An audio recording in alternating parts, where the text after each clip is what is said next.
We continue our exploration of macromolecules with video 5.6 on lipids.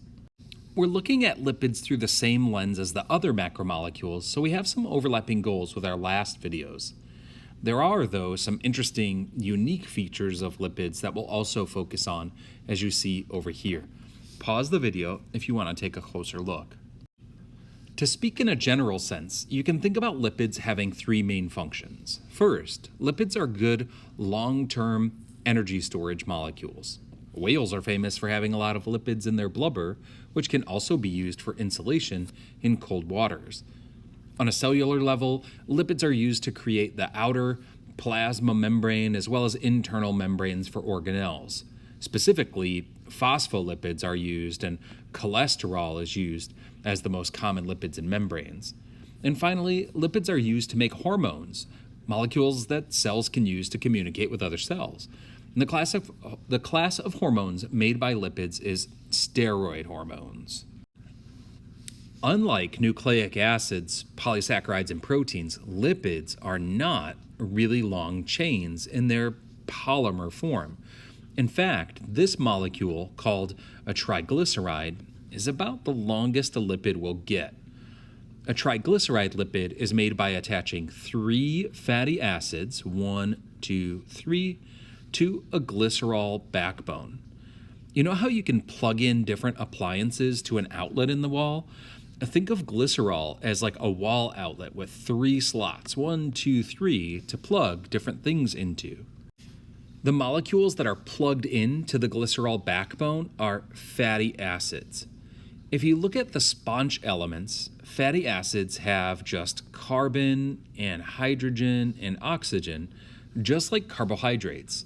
And even though the elements that make up fatty acids and carbohydrates are the same, the ratios are way different. A fatty acid has a ton of carbon and hydrogen, but if you look, there's only just a teeny tiny bit of oxygen at the end.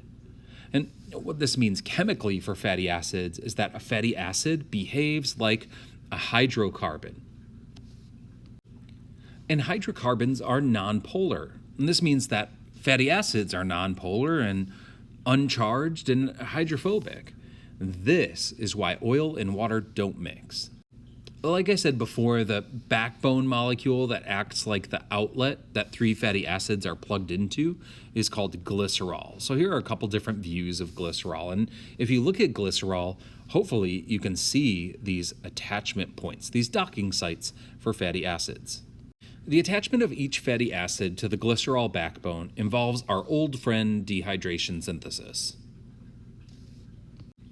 3 hydrogen groups are removed from glycerol, 1, 2, 3, and 3 hydroxyl groups are removed from 1 each for fatty acids, hydroxyl, hydroxyl, hydroxyl. And in the end, 3 water molecules are removed and 3 covalent bonds are formed. Since these covalent bonds are joining fatty acids to glycerol, the bonds have the special name of ester bonds. And the end result here is one type of lipid that's called a triglyceride.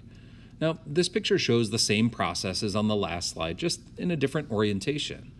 The glycerol, in pink, has 3 docking sites for fatty acids, and dehydration synthesis joins each of those fatty acids to the glycerol, creating water and ester bonds along the way. Now, how do we make a bunch of different types of lipids using this basic process? Well, cells figured it out. First, fatty acids with different chain lengths can be used to give different triglycerides. Next, the carbon backbones in the fatty acids can have double bonds in them instead of just single bonds. Third, instead of plugging in 3 fatty acids, some different molecules can be used instead. And last, when we're specifically talking about steroid hormones, swapping out a couple functional groups can be huge. As for this first strategy, you can see at the top how each docking site of the glycerol backbone has the same fatty acid attached. 3 identical fatty acids here. Glycerol tristearate. Each of these fatty acids is called stearic acid. If different fatty acids are used, as shown on the bottom, the resulting triglyceride is called a mixed triglyceride and has different properties. Looks like slot 1 has a myristic acid, slot 2 has a palmitic acid, and slot 3 has a stearic acid.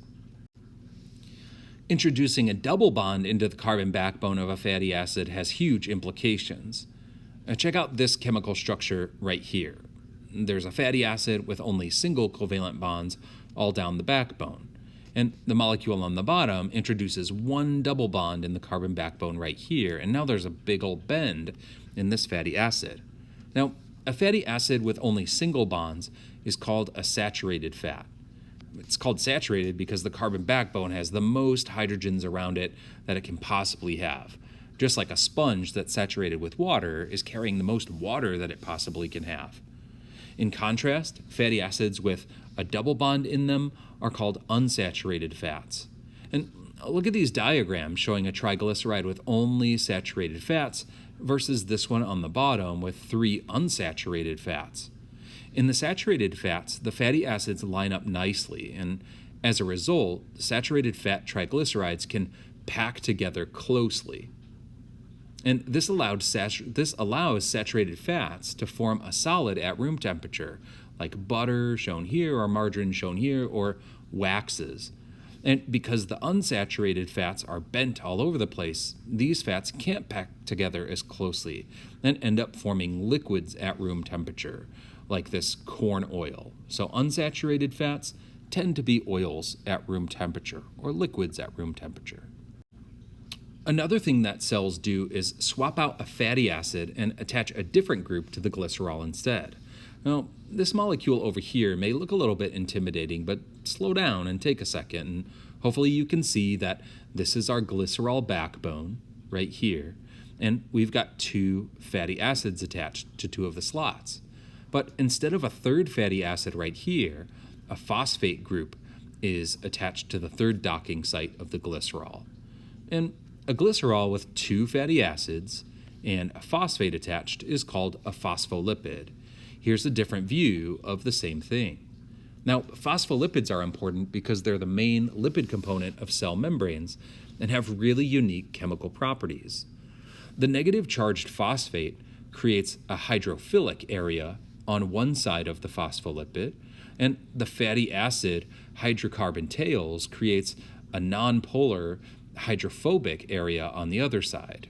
Now, molecules that have this property, where there's hydrophilic properties on one side and a hydrophobic side on the other side, are said to be amphipathic.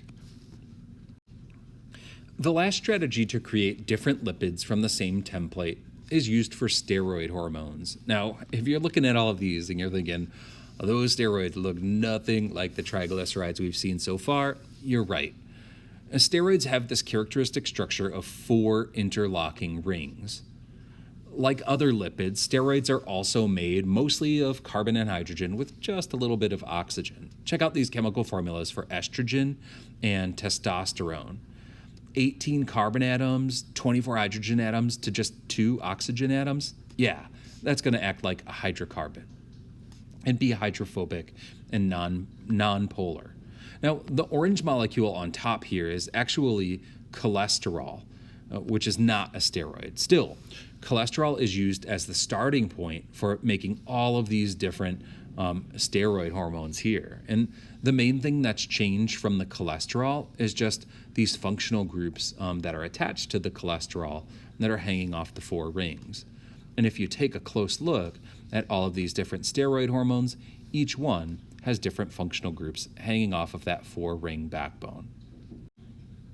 Wow, that felt like a lot. That was some pretty intense biochemistry, but I hope that you learned this. First of all, lipids are used by cells for energy storage, building cell membranes, and for hormones. And one type of lipid, called a triglyceride, is made by attaching 3 fatty acids to a glycerol backbone using dehydration synthesis to form covalent bonds called ester bonds. A bunch of different triglycerides can be made by attaching different types of fatty acids.